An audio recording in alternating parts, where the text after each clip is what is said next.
Have you ever dreamed of being a king or queen one day? Well, a long time ago, there was a boy who became a king not because he was the strongest, but because he was brave and kind.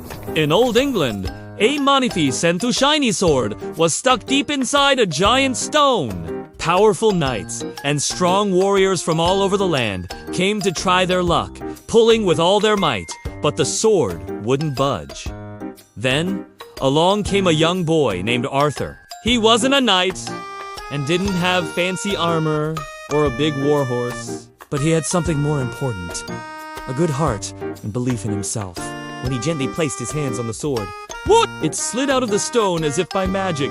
Everyone who saw it gasped in amazement. The prophecy was true. He was the rightful king. At first, Arthur had no idea how to be a good ruler. Luckily, he had a wise and wonderful teacher, the wizard Merlin. Merlin told him that true power doesn't come from a strong army, but from a kind heart and a wise mind.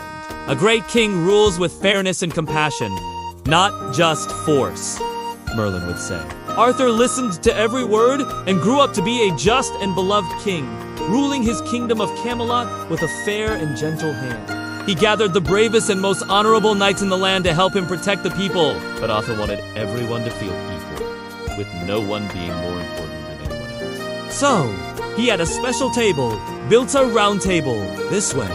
Every knight who sat at it, including King Arthur himself, was an equal. Together, they became the legendary Knights of the Round Table, dedicated to fighting for peace, justice, and friendship for all.